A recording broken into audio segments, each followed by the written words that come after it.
Ça y est, on est en onde pour le temps d'une bière, un nouvel épisode intéressant et fortement alcoolisé. Je dis pas houblonné comme d'habitude, mais bien alcoolisé parce qu'aujourd'hui on parle d'alcool fort. On va parler de la campagne de Gorbatchev contre la vodka, mais en réalité contre l'alcool en général, sauf qu'on sait que le problème qu'il veut régler, c'est le problème de consommation d'alcool fort. Et pour aborder le sujet, j'invite Frank Malt. Comment ça va? Alors, ça va bien, bien. Ça va super bien. J'avais très hâte de parler de ce sujet-là avec toi. Ça faisait une couple d'épisodes là, qu'on en parlait entre les épisodes. Oui. Et puis je me disais, s'il y a vraiment un sujet historique qui pour moi réunit plein de choses intéressantes, c'est bien la campagne anti-alcool de Gorbatchev. Pour mettre ça en contexte, Gorbatchev, c'est un dirigeant de l'Union soviétique, son dernier. Mhm. Et puis à la toute fin de l'Union soviétique, il y a une drôle d'opération pour limiter la consommation d'alcool en Russie. Et comme on va voir, ça va foirer. Ben, c'est pas juste en Russie, c'est en Union soviétique. Euh, mais ça va vraiment, en fait, mal finir. Ou plutôt, ça va avoir des conséquences qui n'étaient pas du tout prévues. Oui, justement. C'est ça, hein. Puis je pense que c'est la raison pour laquelle toi et moi, on s'était mis d'accord pour faire un épisode là-dessus. Carrément. Puis, c'est ça, on va le voir aussi au niveau des perceptions, parce qu'il y a du bon côté quand même qui va être lié avec cette tentative de Ben oui. prohibition-là, mais on va voir un peu, ça va être il y a d'autres envers la médaille, là, d'interdire aux Russes d'accéder à de l'alcool. Ouais, puis c'est un sujet complexe parce que tu sais, ça aborde des questions économiques, des questions culturelles, des questions très politiques. Et ben, sais-tu quoi, je pense qu'on est on est déjà en train de parler du sujet là. Oui. Alors Frank, est-ce que tu peux nous expliquer dans le fond d'où ça part tout ça? Ben, faut dire un peu la relation des Russes avec la vodka ou l'alcool, qu'on peut le voir, c'est déjà, faut reculer un peu dans les origines, un peu dans le début des premiers tsars. Mhm. Déjà, sous Ivan le Terrible, on se le cachera pas, c'était un tsar reconnu aussi pour être cruel et très... ben, il porte bien là, son sobriquet le Terrible, là, pas pour rien, il a quand Mhm. même tué son fils. Là. Mais je veux dire, on n'embarquera pas trop dans ces détails-là. Ouais, parce Bon, qu'il y a tout un débat linguistique autour de la définition du mot terrible en russe. Ivan Grozny, puis Grozny, tu sais, ça rappelle un peu genre le pouvoir imprévisible d'un éclair dans le ciel. Terrible, mais tu sais, en même temps surtout redoutable. ouais, lui, il portait bien les deux, je pense. Ben, c'est ça. Mais veut pas, à son époque, il voulait déjà faire une expansion de la Moscovie, hein, qui était Mhm. à la base Moscou. Puis pour financer ses projets ambitieux, ben, il fallait qu'il aille chercher des revenus. Et quoi de mieux que de commencer à mettre un monopole d'État sur la vodka? Mhm. Veut pas, c'est une des affaires que le peuple boit beaucoup. Ensuite, les autres sorts, comme ce soit Pierre le Grand ou Catherine la Grande, eux Mhm. aussi ont joué avec ce levier d'alcool-là pour chercher des finances. Par contre, il y a peu, même s'ils ils savaient que l'alcool c'était un problème dans la société russe, on Mhm. ne se le cachera pas, l'alcoolisme c'était un problème endémique, ben il y a peu de personnages dans l'histoire de la Russie qui ont voulu l'interdire. C'est arrivé sous Nicolas II, hein, le dernier tsar de Russie. Pendant la Première Guerre mondiale, il a décidé d'appliquer des mesures de prohibition. Mhm. Puis on peut le voir aussi d'un autre côté, hein, stratégique. Il faut voir que la productivité était vraiment pas très bonne. Euh, si les agriculteurs ou les ouvriers se présentent pas aux usines parce qu'ils sont trop bourrés ou oui, ben on s'entend que ça va pas aider à Mhm. l'effort de guerre. Euh, Et puis, hmm, si tu me permets, oui. il y a deux choses que j'aimerais ajouter à ça, tu sais, pour prouver à quel point tu es exactement sur la coche en disant ça. C'est que, ben, premièrement, l'industrie est complètement surchargée, Mhm. hein, avec la mobilisation de la guerre. Il manque un petit peu de tout. Donc, le tsar se dit, écoute, on va améliorer la productivité. Quel est, je vais faire un anglicisme assez mauvais, là, un fruit bas, hein, un fruit disponible dans l'arbre qu'on peut enlever? Je préférerais ne jamais avoir de ça, mais bref. Il cherche des solutions quand même assez abordables puis faciles. Il se dit, OK, on va se débarrasser des problèmes, en tout cas les plus évidents pour l'instant, puis on verra après. Et puis, ben, ça va contribuer au mécontentement du peuple. Ah, on Et s'entend, puis, là. je veux dire, c'est une époque où, tu sais, la Première Guerre mondiale teste énormément l'appui, l'appui de la grande population envers la monarchie, Mhm. parce que jusqu'à cette époque-là, le tsar, le monarque, tu sais, c'est vraiment, écoute, c'est quasiment un personnage sacré. Et puis, une des choses qui est intéressante qui va arriver avec ça, c'est que le bannissement de l'alcool fort, en fait de l'alcool en général, va mener à la contrebande. La contrebande va mener à des bandes de mercenaires armés qui, elles, vont détourner des wagons entiers parfois avec la contribution, tu sais, des différents agents de transport, puis tout. Puis ça va exacerber, en fait, les difficultés logistiques du front, en fait, de l'armée. Ça Ça va m'étonne être... pas. C'est ça. Le réseau de chemin de fer n'est tellement pas développé en Russie que Ouais. il faut dire que c'est à des munitions, mais finalement, c'est des bouteilles de vodka qui arrivent. En tout cas, peut-être les soldats étaient contents de les voir. Mais... Ben, je pense qu'il y a un moment où est-ce qu'on a augmenté les rations de vodka pour boost moral. Définitivement durant la Deuxième Guerre mondiale, sous Mhm. Staline. Pour la Première Guerre mondiale, je sais pas trop, mais je sais que la contrebande, en réaction aux contraintes mises sur la consommation de l'alcool, ont eu un impact assez négatif sur la capacité de l'armée à se mobiliser. Mm. Puis pourtant, arrive la Révolution, le tsar se fait renverser, un nouveau gouvernement provisoire se met en place. Mhm. Puis pourtant, le gouvernement provisoire sous Kerensky ont décidé de quand même laisser la prohibition active. Puis Kerensky, juste pour préciser, lui, il n'est pas dans la bande de Lénine, là. C'est un Ah, autre gars. pas du tout. Ce serait un peu tôt dans les courants entre les mencheviks, les courants socialistes révolutionnaires, les progressistes. Tu sais, c'est un libéral de gauche d'une certaine façon. Le gars, il est pas, c'est pas dans l'idée de changer le système de A à Z. Mhm. Puis bien sûr, quand on va le voir, Lénine, quand il va arriver, lui, puis il va faire le coup d'octobre, la révolution d'octobre, ben là, le coup d'État qui va avoir lieu, qui vont mettre en place les bolcheviks au pouvoir, puis qui vont démarrer d'une certaine façon la guerre civile russe. Mhm. Eux autres aussi, les bolcheviks, vont décider de garder la prohibition en vigueur. OK. Fait que pourtant, on le voit que même, je pense, que ces personnes-là étaient conscientes que ça avait un effet néfaste sur la population russe en général. Mhm. Parce que l'alcoolisme, c'était déjà conscient, c'était déjà compris à cette époque-là. Mais ça va pas bien aller au niveau des financements de l'État. Parce que... Ouais, ça me fait penser que je pense que dans la trame narrative que commencent à tisser les dirigeants soviétiques, l'alcool devient associé à la bourgeoisie, devient associé Mhm. au capitalisme. Est-ce que c'est possible? Est-ce que je m'aventure un petit peu trop loin en disant ça? Ben, regarde, non, je penserais pas parce que on se le cachera pas. Pendant que la population, pendant la Première Guerre mondiale, souffrait de faim, hein, par Mhm. exemple, il y avait des pénuries de vivres, de biens de tous les jours, ben, Mhm.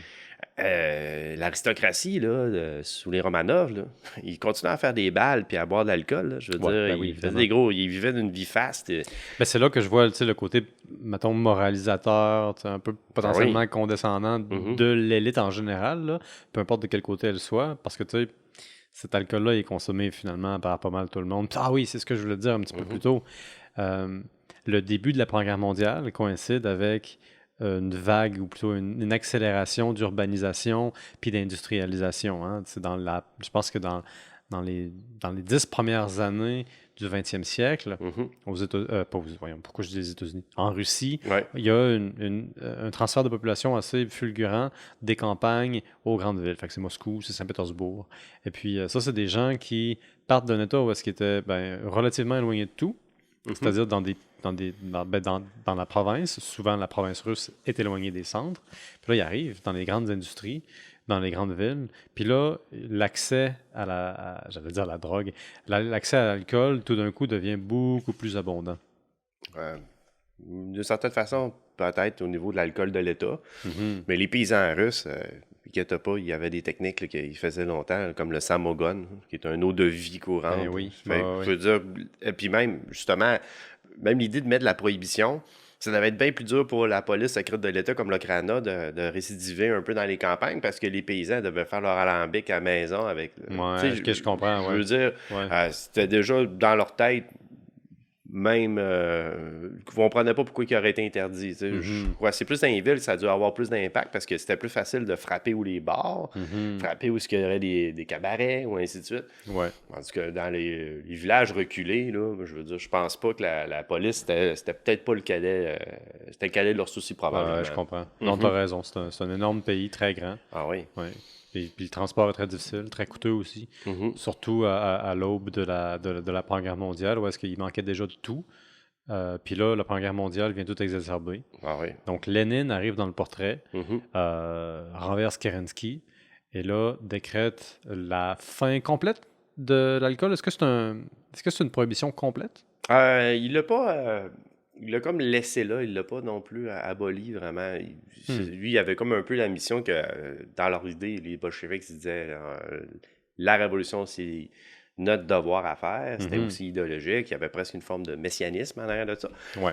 Mais reste que il pensait qu'il était capable de reforger déjà la nouvelle société, tu sais, la nouvelle société modèle, l'humain idéal dans leur tête. C'était un homme qui allait pouvoir produire pour l'État, qui allait pouvoir aider la collectivité. Et qui est sobre. Ben, et voilà. Mais là, le problème, ben, c'est qu'ils étaient dans une guerre civile ultra-violente. Mhm.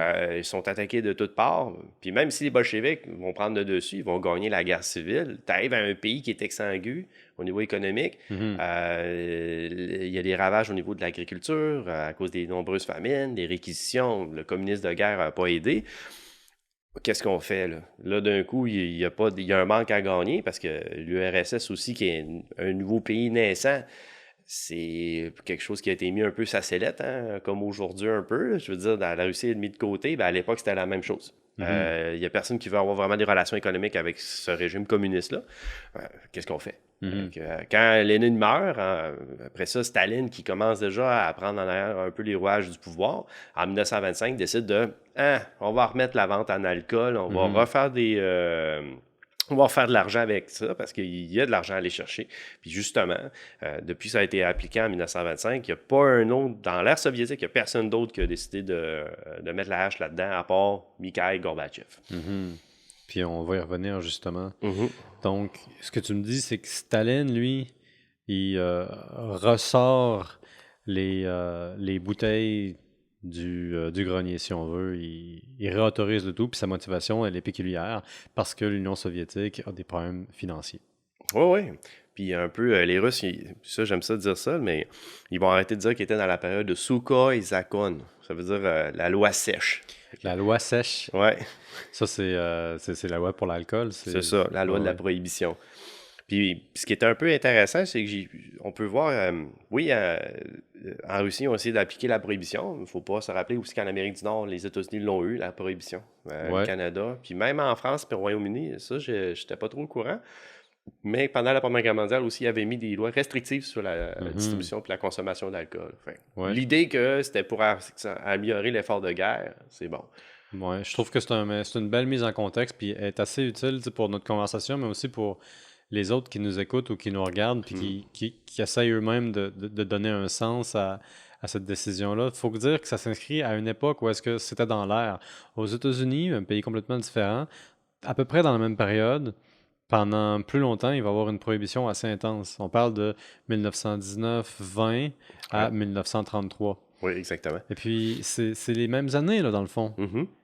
Puis, ce qui est intéressant, c'est que c'est pas du tout les mêmes raisons. Il y a un côté religieux assez intense aux États-Unis derrière ça. Il y a une ligue anti-saloon très, très populaire, tellement populaire qu'on dit dans l'historiographie que le chef, ou plutôt le patron de la ligue anti-saloon est un faiseur et un défaiseur de roi. C'est-à-dire qu'il a tellement de poids que tout le monde au Congrès doit lui parler pour faire arriver quoi que ce soit. Et puis, ça, c'est pas un genre de personnage qu'on voit en Union soviétique où est-ce que, à un moment donné, c'est Staline qui décide qu'est-ce qui se passe. Puis avant lui, c'était Lénine qui décidait qu'est-ce qui se passait. Puis avant, c'était Kerensky. Puis avant, c'était le tsar. Puis c'était pas mal ça. Ouais. Fait que c'est ça, mais ce qui est intéressant, c'est de comparer les époques, puis les motivations sont pas du tout les mêmes. Ah, vraiment pas. Puis je pense qu'au Royaume-Uni puis en France, il y a le côté mobilisation de la guerre aussi qui va jouer un grand rôle. Parce que tout manque, y compris les céréales. Puis c'est avec les céréales qu'on fait de la bière. Ouais, dommage, hein? Mais au moins, la France, il y avait le vin. C'est ça, oui. Ils se sont tournés vers le vin. Les Russes, eux autres, la vodka, au moins, c'est pas si pire, tu sais. Vodka, tu fais ça avec des bases de patates, là, bien souvent. On peut faire ça avec bien des affaires. J'ai appris qu'on pourrait faire ça avec de la patate, mais aussi même avec de la betterave. Tu sais, c'est comme, c'est un alcool distillé, fait que pas mal toutes les sources de sucre sont bons. C'est juste qu'il y a quand même des standards dans la vodka qui fait qu'on préfère certains aliments, certains types, certaines ressources. Justement. Mais je me suis dit, à cette époque-là, avec les lois sèches, s'ils faisaient beaucoup d'alcool de contrebande, j'imagine beaucoup de problèmes de gens qui ont eu sûrement d'intoxication, des problèmes d'être aveugles. C'est quelque chose qui a été reporté autant aux États-Unis pendant la Prohibition. J'ai eu du mal à imaginer pendant la Révolution russe, pendant que ça va mal, pendant que tout va pas bien. Les gens, il fallait qu'ils essaient de Ben, de toute façon, même la production d'alcool, j'avais la misère à voir comment ça aurait pu être, comme juste par exemple les bières, vu que les céréales étaient toutes réquisitionnées pour l'effort. Ouais. Ça n'a pas dû être évident. Là. Juste d'accéder à de l'alcool, ça a dû être aussi une valeur d'échange. On s'entend une bouteille de vodka, comment ça valait pendant la Révolution russe en roubles pour quelqu'un qui voulait survivre. Ben, j'imagine que ça devait valoir beaucoup. Là. Ben, c'est sûr que le prix a dû monter. Ben, exactement. Moi, mon seul exemple, c'est les États-Unis où est-ce que on utilisait de l'alcool industriel. Puis, tu sais, dans le fond, il y avait une porte en arrière dans certaines usines où est-ce qu'on faisait de l'alcool industriel. Puis, quand on graissait les bonnes pâtes au bon moment, eh ben, pour un bon prix, on avait de l'alcool industriel avec quoi on mélangeait d'autres trucs. Ben, en Union soviétique, déjà les goulags, les criminels notoires qui étaient enfermés dans les goulags, là, qui vont devenir plus tard la fameuse mafia russe, ben eux, je veux dire, ils faisaient déjà de la contrebande d'alcool. Puis souvent, quand ils se faisaient mettre en prison là-dedans, ils n'étaient pas maltraités par les joailliers. Là.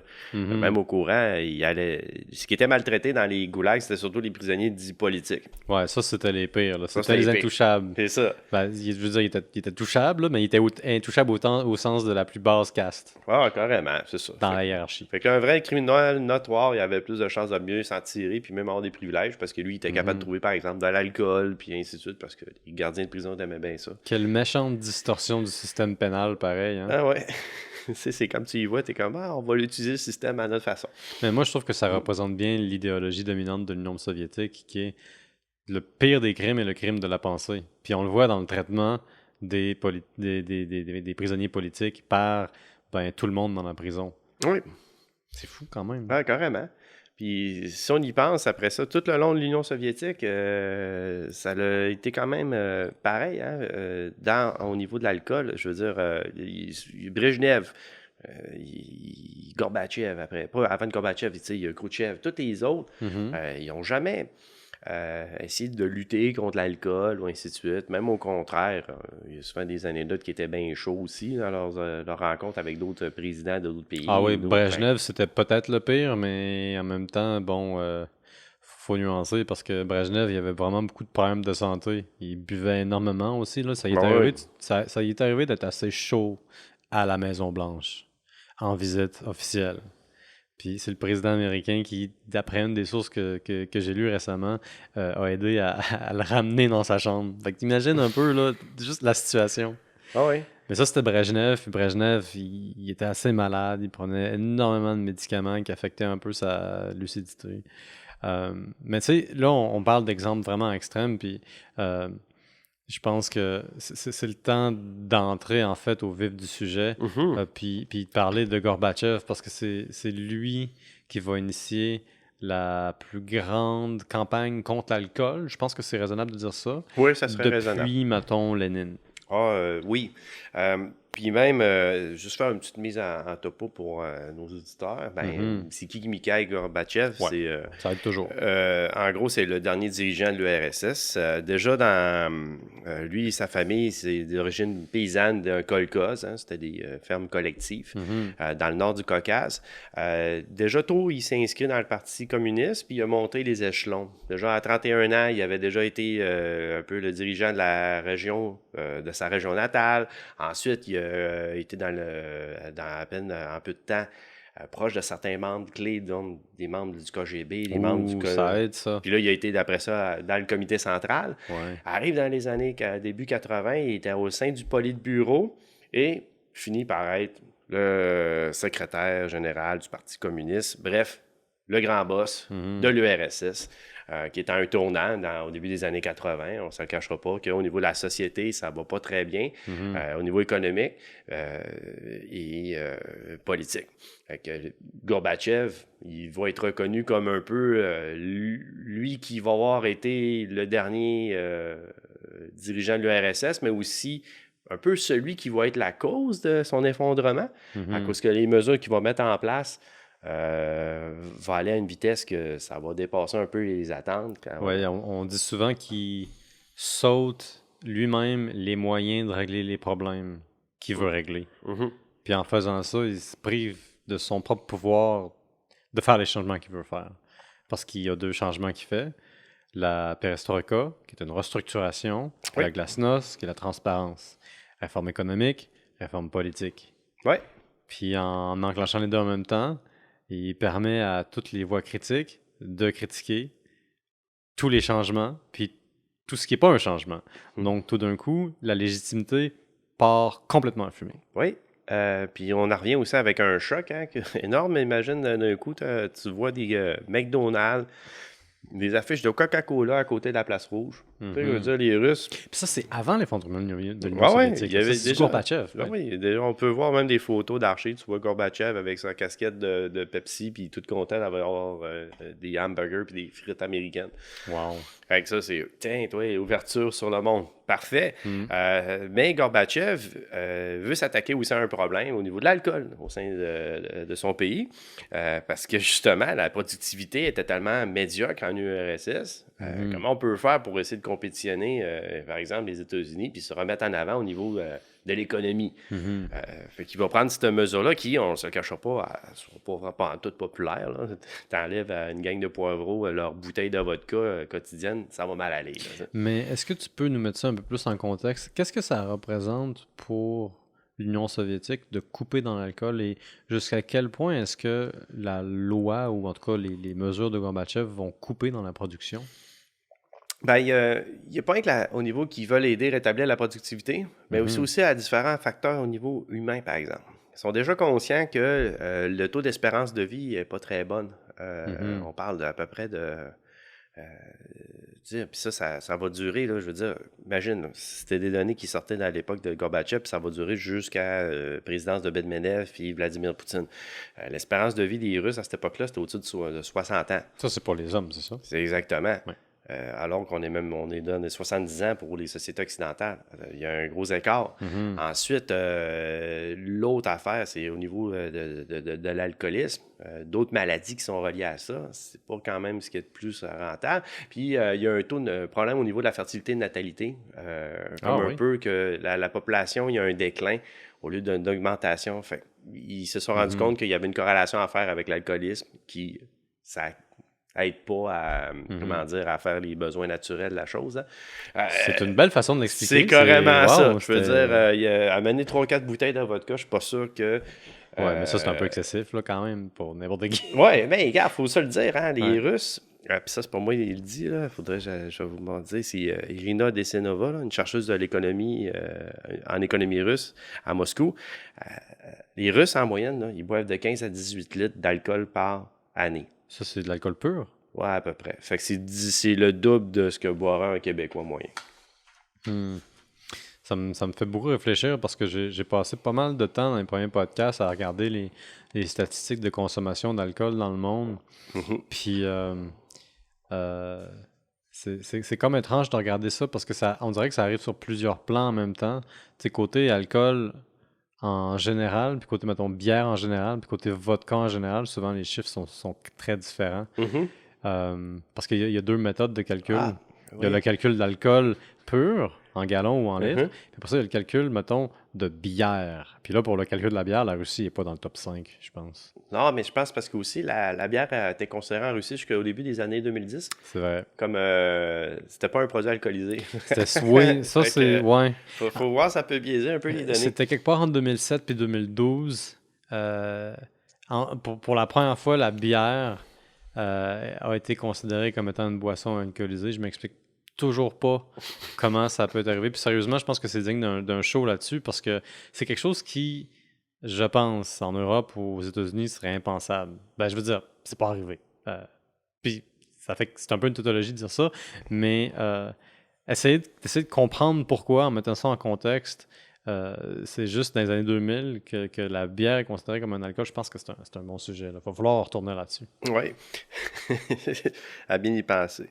Mais justement, tu sais, le but de Gorbatchev, c'était pas d'interdire totalement l'alcool, mais c'était plutôt de mettre des limites, des freins un peu à la consommation.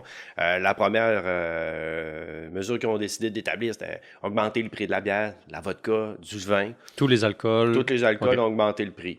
Ce qui est dommage parce que la majorité de la population, il y avait un salaire pas très élevés. Fixe aussi. À part la nomenclatura qui était un peu l'élite de la Ouais. société communiste, ben eux, ils pouvaient s'en procurer encore puis continuer à vivre un peu comme l'élite. Ensuite, l'autre mesure qu'ils ont décidé d'établir, c'était de punir ceux qui étaient pris à être ivres sur le lieu de travail avec des punitions, des châtiments, c'est-à-dire un peu de prison, ainsi de suite. Mais c'était pas On dans pouvait aller le en plan. prison, dans le fond, pour être ivre au travail. Ouais, mais OK. on s'entend que la majorité des gens l'étaient, fait que c'est un peu... C'était à quel La de- majorité, vraiment? Ah ouais, carrément. Il y avait des endroits que quelqu'un qui allait être sobre, c'était comme... Y avait-tu des endroits où est-ce que la culture faisait en sorte qu'on buvait beaucoup durant la journée au travail? Carrément. Fait que c'est OK. ça qui était un peu relaté là-dedans. C'était un peu impensable de dire... Puis même, elle devait se dire, le contremaître, qui lui-même devait peut-être avoir une bouteille de vodka dans son bureau. Je veux même pas stéréotyper, mais c'est ça. C'est ça qui était un peu flagrant. Même, ils vont décider, par exemple, aussi, tu sais, pour combattre l'alcool, ils vont aller même avec des mesures drastiques. Ils vont arracher toutes les vignes des grands vignobles du Caucase, Oui. pour justement arrêter la production de vin, parce que ça ne marchait pas tout à fait. Les films au cinéma vont être interdits de montrer des scènes où les gens boivent de l'alcool. Fait que les films soviétiques de cette époque-là, puis à cette époque-là, c'est, rappelle-moi, 87, Ça va 89? de 84 à 87, ça va être établi, ces mesures-là. OK. Puis pas rien que soviétique, là. Même les films américains, parce que là, ils commencent à avoir une ouverture aussi. Là. Alors, les films américains qui s'en vont qui vont être montrés en Union soviétique dans ces années-là, il n'y a pas d'alcool dedans. Ça doit être des films secs. Ouais, ben, ça me fait penser justement, je sais pas si tu as eu la chance de voir Rocky 4. Oui, mais j'avais peut-être 8 ans, fait que Ouais. mes souvenirs sont faibles. Puis vu que ça se passe directement dans cette période-là, je me suis amusé à la faire un... Dans tes recherches pour ouais, cette un petit émission-là, tu as écouté revisionnement. Rocky 4. Ah oui, Excellent. je l'avoue, j'étais un fils des années 80 et Rocky, ben, c'est un de mes idoles depuis mon enfance. Puis c'est quand même un clash entre l'Union soviétique et les États-Unis. Beau symbole. Là-dedans, Rocky, dans le film, je suis excusé de faire une parenthèse, vous allez voir ce que j'en viens, c'est il s'en va en URSS s'entraîner, mais dans tout le film, il ne boit pas une goutte d'alcool. Et en plus, Paulie, qui est son bras droit, son ami, ben lui non plus, il ne boit pas d'alcool, puis c'est un alcoolique notoire.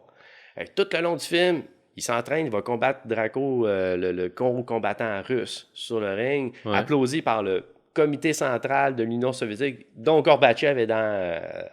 Gorbatchev est dans le film? Ouais, je sais pas si c'est Joué par un lui, acteur? mais si c'est l'acteur, en tout cas, il ressemble en maudit. Ah, ok. Ils ont respecté au moins sa tache sur le front, en tout cas, toute Parce la que Gorbatchev, il y a une tache de naissance sur le front qui est immanquable. Ah ouais. Même, on peut le voir par satellite tellement il est grand. Mais bon, je blague. Mais ça reste que le film en soi, de prendre du recul, OK, qui voulait empêcher que le monde boive, ben, s'ils le font de même au niveau du cinéma, on s'entend que... Ben, moi, ça me fait penser aux affiches j'allais dire de propagande. C'est le style de la propagande, mais c'est des publicités pour supporter la campagne contre l'alcool. C'est pas, encore une fois, pour le répéter, une prohibition. C'est un ensemble de mesures pour faire chuter la consommation d'alcool avec pour but d'essayer d'éliminer les troubles de santé ou les troubles économiques liés avec l'alcoolisme. Puis j'insiste sur ce point-là pour pas dire que c'est juste une question d'alcoolisme, c'est parce qu'il y a la perception que ça nuit à la production. Il y a une certaine culture que la nomenclatura veut essayer d'éliminer. Puis une des façons, puis là je retourne sur mon point, que la bureaucratie rouge utilise, c'est l'art notoire de l'Union soviétique, l'art visuel, basé sur la fameuse propagande contre la collaboration. Je veux dire, il y a un siècle d'innovation en art sous l'Union soviétique qui fait qu'on en parle encore aujourd'hui. C'est des chefs-d'œuvre, selon moi, de communication, ces posters-là. Il y a un poster, notamment, on pourra peut-être le montrer à un moment donné dans le podcast, ou en tout cas sur le site, dans lequel on voit un ouvrier avec sa fameuse gueule hyper carrée, genre sa gueule est un hypercube tellement c'est carré, et puis qui regarde une bouteille avec sérieux, avec sa main, là, hein, évidemment, la main qui dit non, arrête-toi. On voit ça souvent dans... Niet. C'est ça, ouais, la main qui dit niet. Non. Puis là, dans l'autre main, il y a la bouteille qui essaie de tenir à l'écart, puis la bouteille est moitié serpent. Puis le serpent, on le voit à plusieurs reprises. C'est la bouteille qui devient un serpent, puis le serpent, c'est la tentation, c'est le mal. Et puis c'est difficile pour moi de ne pas voir d'autres allégories, de ne pas voir d'autres symbolismes là-dedans. Ça fait très biblique. C'est ça, pas. ça Le fait fruit très défendu, mange pas ça, Ben, bois c'est pas ça. ça. Puis Tu je vas trouve venir ça débile parce que corrompu. c'est un régime qui est Excusez-moi, oui. officiellement athée. Mhm. Et Oh, pourtant, le serpent il représente ostensiblement la tentation là-dedans, ouais. mais en même temps l'ennemi. Et puis, ben, ça, c'est une histoire biblique. Ouais. Il y a d'autres posters, mais il n'y en a aucun qui m'a autant frappé que lui. Non, je peux comprendre, mais c'est quand même. On devrait la retrouver, celle-là. Ouais, on Puis, va mettre ça sur le site internet quand vous voyez le podcast sur le site, on va avoir des images dessus. J'en profite pour dire que si vous aimez le show, n'hésitez pas à appuyer sur le petit bouton magique qui dit on s'inscrit. Hein? Soyez nos amis et envoyez-nous des questions. On aime bien ça jaser. Donc, fin de la parenthèse. Une des raisons pour lesquelles on voulait faire le sujet avec toi, c'est qu'on voulait examiner un peu c'est quoi les conséquences de ces lois-là. Parce qu'on sait qu'il va y avoir une diminution de la consommation d'alcool. Il va y avoir certains effets bénéfiques, puis des effets négatifs. Puis moi, je voudrais voir un peu c'est quoi, dans le fond, qu'est-ce qui se passe. Oui, moi j'en ai sorti au moins 2 points de vue qui sont quand même pertinents. Puis ça va faire un peu un rappel avec ce que j'avais dit au niveau des arguments pour essayer de limiter l'alcool dans l'URSS. Anastasia Zamilieva, c'est une historienne au musée de la vodka. Ah, il y a un musée de la vodka? Oui, imagine. À Moscou? Oui. Wow. Ouais, fait que ça, j'ai trouvé ça intéressant. Elle avait expliqué dans cette période-là que la consommation d'alcool avait diminué de 60%, ce qui est quand même pas si pire, mais que la consommation d'alcool, avait diminué 60% le taux de mortalité. C'est encore mieux. OK. C'est 60% le taux de mortalité en peu de temps. C'est quand même assez intéressant. Puis le taux de natalité aussi a bondi. Okay. Il y a un côté, ça a peut-être été plus intéressant à ce niveau-là. Je veux dire, si les hommes étaient pas occupés à boire dans les bars ou à revenir chaud, ben peut-être qu'ils passaient plus de temps à la maison. Ça peut être un facteur qui peut être intéressant. L'espérance de vie des hommes est passée de 61,7 ans en 84 à 65 ans en 1987, ce qui est quand même pas rien. Puis à la fin de l'URSS, c'est à retomber au niveau de 1984. Puis, je pourrais même dire, en 2011, le taux d'espérance de vie était même des fois en deçà de 60 ans, presque à 59 ans et quelques. On le voit que ça n'a pas été... ça a même été encore plus problématique. Sais-tu si ça a remonté depuis? Je penserais pas.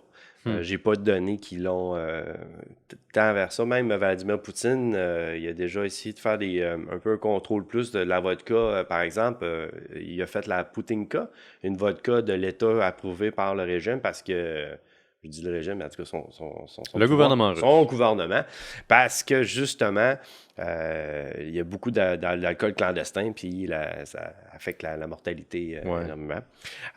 Mais... Outre ces côtés positifs-là, on a des éléments négatifs. Par exemple, Alexandre Nikolaïevitch Yakovlev, c'est un des principaux architectes de la perestroïka, un des grands membres éminents du comité central dans le Politburo. Il était un proche de Gorbatchev. Même une petite parenthèse, il était ami aussi avec Pierre-Éliott Trudeau-Père.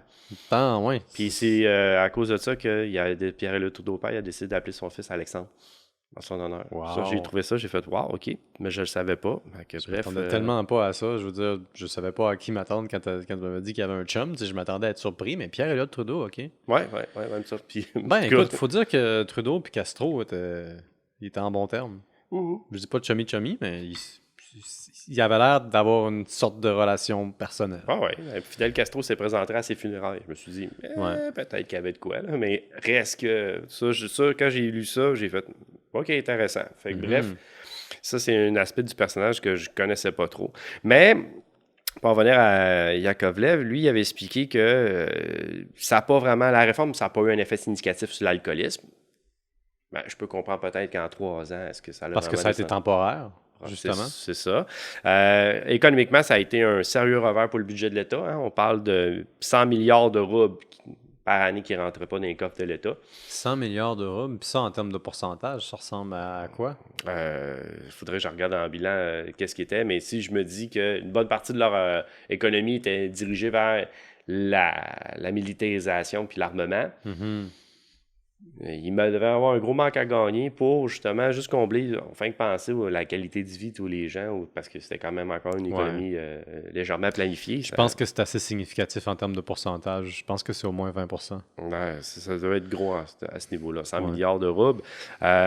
Puis aussi, la production, ben, elle a basculé, la production d'alcool, ben, elle a basculé dans le milieu de l'économie souterraine, hein, avec les mafias, les groupes de PEG, les éléments clandestins. Fait, oui, il y a de l'argent qui a été fait, mais c'est pas l'État qui en a profité. Puis en plus, ça a eu un problème, à cette époque-là, il y a eu un problème d'inflation. Fait que tous les produits, toutes les denrées augmentaient. Fait, bref, ça n'a pas été vraiment intéressant à ce niveau-là. Puis même la bouteille de vodka, ça, c'était surtout à cette période-là que là, les gens, ils faisaient vraiment du marchandage avec la vodka. Par exemple, il y avait des anecdotes comme des gens se faisaient remplacer les fenêtres de leur maison, puis ils pouvaient changer le prix en bouteille de vodka. Fait que pour 16 bouteilles de vodka, je vais te remplacer tout ton toit cet été. Est-ce qu'on pourrait dire que la nécessité est mère de toutes les inventions, ou en tout cas de toutes les manigances pour finir par payer quelqu'un dans un système où est-ce que c'est difficile d'obtenir de l'argent? Ben, je sais pas, mais en tout cas, allez y penser. On va le voir. Mais reste que ce que je sais pas si on va être capable de bannir un jour l'alcool, mais je pense que dans notre émission, ça va être mal vu. Là.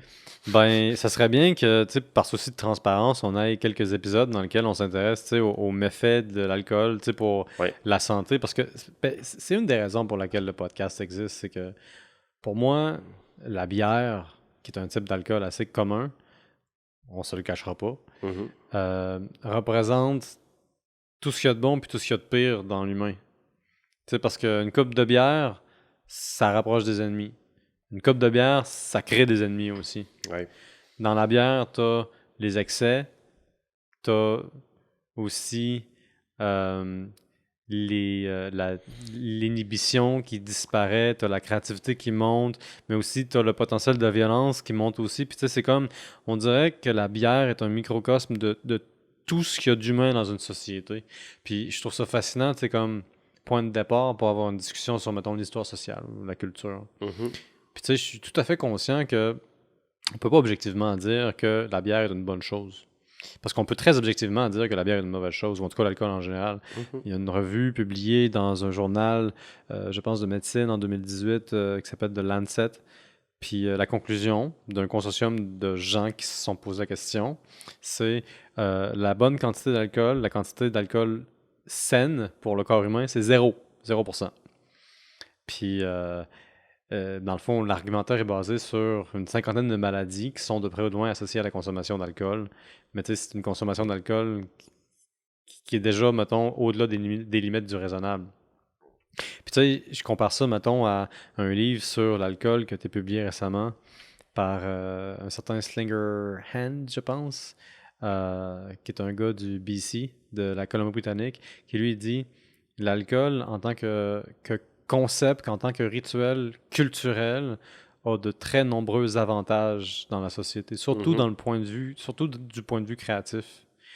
Parce que en handicapant le cortex préfrontal, qui est la partie la plus fragile puis la plus récente dans l'évolution humaine, puis la plus complexe, puis la plus mature si on veut, celle qui prend le plus de temps à développer, en l'handicapant un petit peu, ben l'alcool fait en sorte que tu penses avec d'autres parties de ton cerveau. Autrement dit, il y a plus de parties de ton cerveau qui se parlent. Cette espèce de grand cafouillage que crée l'alcool dans les neurones fait que tu associes des idées autrement. Puis des fois, sans cadre, ou plutôt sans filtre ou sans biais.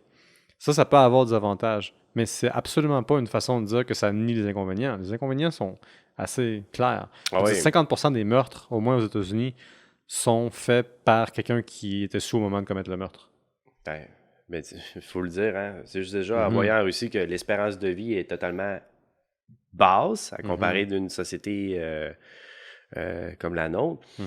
Puis pourtant, la Russie, c'est quand même plus un pays qui est quand même moderne. Là. Je veux dire, ils ont des services de qualité, ils ont des docteurs, ils ont tout ce qu'il faut, mais ça va pas aider. Puis l'alcool, oui, c'est un problème endémique, là. Ça ne le cachera pas. Mais quand on parle de l'aspect culturel, j'ai bien l'impression, c'est bien quelque chose que j'en comprends à force de lire ou d'étudier l'histoire de la Russie ou de comprendre leur culture, ben c'est que l'alcool est intrinsèquement lié aussi avec leur quotidien et un peu leur l'aspect social ou leur vie. Ben, écoute, on peut dire la même chose par rapport à nous. Tu sais, Mhm. imagine ton 5 à 7 habituel dans un petit pub d'apparence un peu irlandaise. Ouais. Puis si tu bois Hein? pas un verre, on va te regarder. On va peut-être t'envoyer des petits commentaires, là, Tu vas mais recevoir des petites taquineries. c'est ça. Tu vas le savoir en maudit. Là, tu sais, Ouais. quand- Mais quoi qu'on devrait en parler dans un autre podcast, la consommation d'alcool sans alcool, est-ce que je peux dire ça? Non. De bière sans alcool Mhm. est en train de monter de façon fulgurante.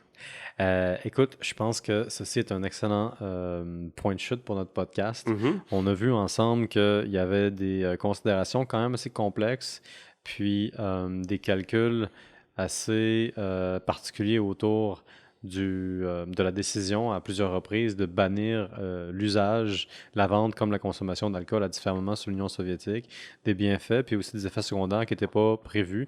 Puis tout ça, pour moi, tu sais, ça me rappelle un peu la perestroïka, la tentative de sauver l'Union soviétique qui, à travers ses réformes, crée le fruit de son échec éventuellement. Donc, tout ça pour dire qu'il n'y a aucune entreprise humaine qui est jamais sans défaut. Et je pense que c'est pas mal la bonne façon de terminer ce podcast-là. Mais exactement. Merci beaucoup. Hey, merci d'avoir été là. Super. Merci. Hey, bonne Bon. journée. Abonnez-vous. N'hésitez pas à appuyer sur le petit bouton magique qui dit que vous allez devenir nos amis. N'hésitez pas à nous écrire non plus. Et puis, cheers!